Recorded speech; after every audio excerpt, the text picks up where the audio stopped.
السلام علیکم ورحمۃ اللہ وبرکاتہ۔ آج ہے اتوار، تو شروع کرتے ہیں بلا تاخیر آپ کا آج کا سنڈے کمنٹ باکس، یعنی آپ کے پیارے پیارے سوالات کے جوابات کا سلسلہ۔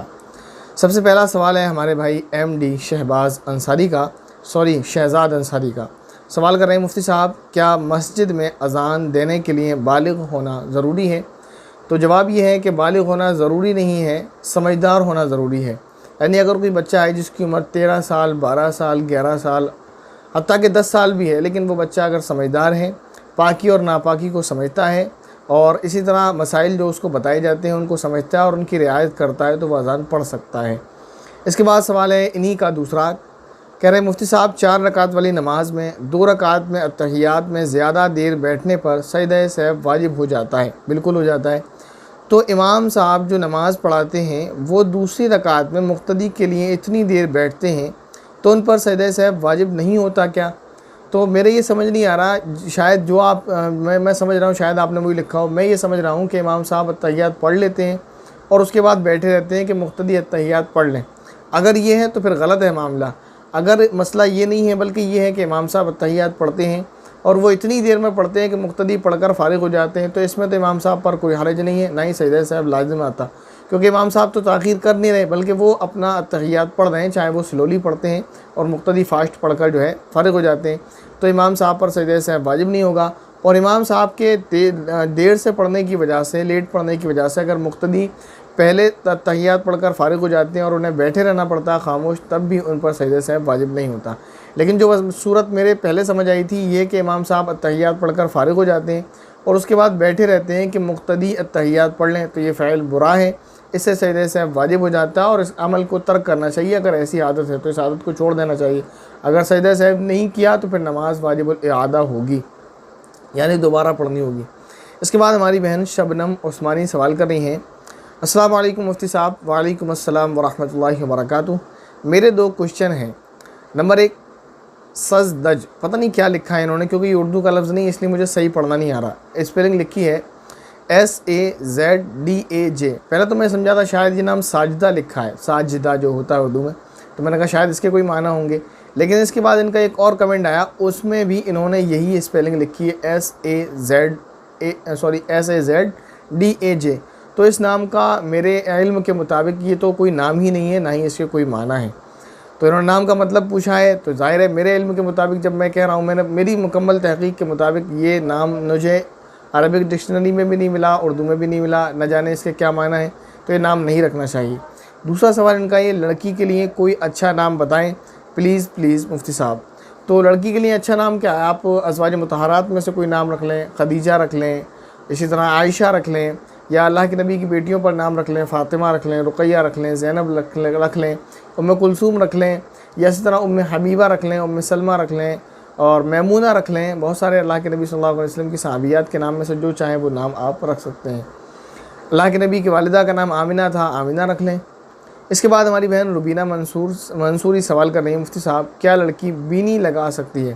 تو اس میں لکھا ہے BINI، بینی، تو میرے تو نہیں سمجھ میں آیا بینی کیا چیز ہے۔ اگر اس سے مراد بندی ہے، یعنی ماتھے پر جو لگایا جاتا ہے، تو وہ نہیں لگانا چاہیے، کیونکہ وہ ایک غیر قوم کا شعار ہے اور وہ رسمی طور پر لگایا جاتا ہے، لہذا اس کو نہیں لگانا چاہیے۔ اس کے بعد انہی کا دوسرا سوال ہے، مفتی صاحب یوم عرفہ کا دن کب ہے؟ پلیز بتائیے گا ضرور۔ تو دیکھیں عربی میں یوم بولتے ہیں دن کو، تو آپ بول رہے ہیں یوم عرفہ کا دن، تو یہ تھوڑا عجیب سا ہو رہا ہے، یا تو بولیں عرفہ کا دن یا پھر یوم عرفہ کب ہے۔ صحیح بات یہ ہوگی، آپ کو بتا دیا، آئندہ آپ اس کا خیال رکھیے گا۔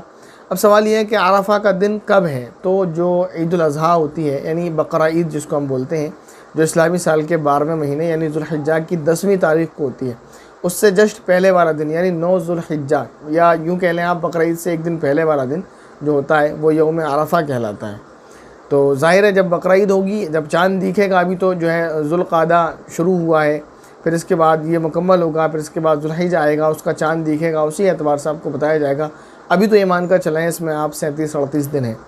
اس کے بعد ہماری بہن شبنم عثمانی سوال کر رہی ہیں، السلام علیکم مفتی صاحب۔ وہی سوال ہے، دوبارہ آ گیا کمنٹ، وہی معنی ان کی جو نام انہوں نے بتایا تھا اس کے معنی پوچھیں، تو میں نے بتا دیا کہ اس کے معنی میرے علم کے مطابق کوئی نہیں ہے۔ اس کے بعد ہمارے بھائی سلمان علی سوال کر رہے ہیں، مفتی صاحب جی میں سلمان علی منگلور سے، سوال نمبر 1، کیا کھلے میں غسل ہو جائے گا؟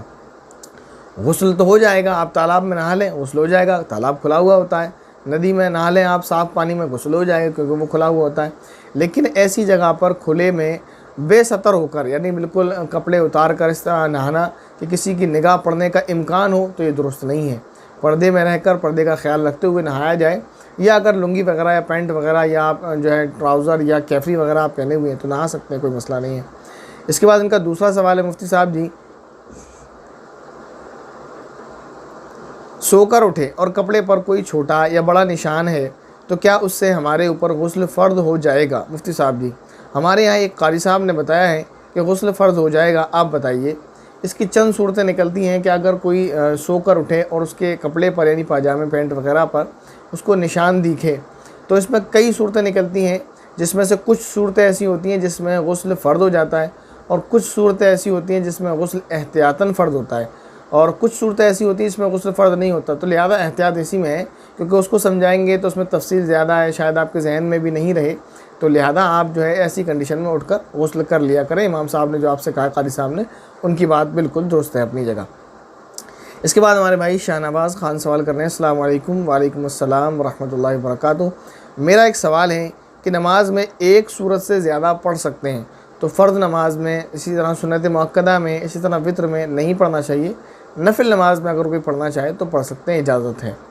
اس کے بعد ہماری بہن ہیں ثنا عامر خان سوال کر رہی ہیں، السلام علیکم مولانا صاحب، میری امی عدت میں بیٹھی ہیں اور ہمارا گھر کھلا ہوا ہے، تو اگر میری امی کی نظر کسی پر چلی جائے دھوکے سے تو کیا گناہ ہوگا؟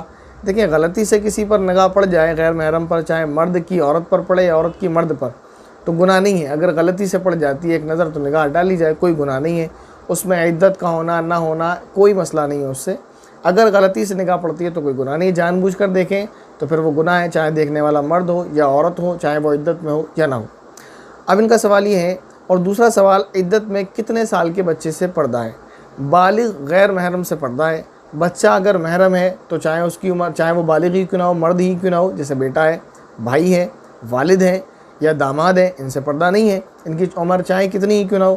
لیکن اگر کوئی غیر محرم ہے تو وہ اگر نابالغ ہے تو اس سے پردہ ہے، بالغ ہے تو اس سے پردہ ہے، نابالغ ہے تو پردہ نہیں ہے، یعنی 10 سال 11 سال 12 سال کا تو اس سے پردہ نہیں ہے۔ لیکن احتیاط اسی میں ہے کہ اس عمر کے بچوں سے بھی احتیاط برتا جائے۔ اس کے بعد ہمارے بھائی ہیں ریاست علی ریاست سوال کر رہے ہیں، السلام علیکم۔ وعلیکم السلام ورحمۃ اللہ وبرکاتہ۔ قبر بیٹھ جائے مٹی کب ڈالتے ہیں؟ تو سوال کچھ ایسا لکھا ہے، میرے سمجھ نہیں آیا، قبر بیٹھ جائے تو مٹی کب ڈالتے ہیں؟ اگر یہ مسئلہ ہوتا کہ قبر بیٹھ جائے تو کیا کریں تو اس کا جواب دیا جاتا، یا پھر یہ مسئلہ ہوتا کہ قبر مطلب آدمی کو دفن کیا گیا یا جس کو بھی دفن کیا گیا اس کے بعد مٹی کب ڈالنا ہے، تو مسئلہ یہ ہے جب دفن کر دیا جائے تو جب لوگ مٹی ڈالنا شروع کرتے ہیں وہ پٹرے وٹرے لگانے کے بعد، اس کے بعد آپ مٹی ڈال سکتے ہیں، ورنہ جو بھی آپ کا سوال ہے اس کو آپ کلیئرلی لکھیں، آپ کہنا کیا چاہتے ہیں پھر آپ کو جواب دیا جائے گا۔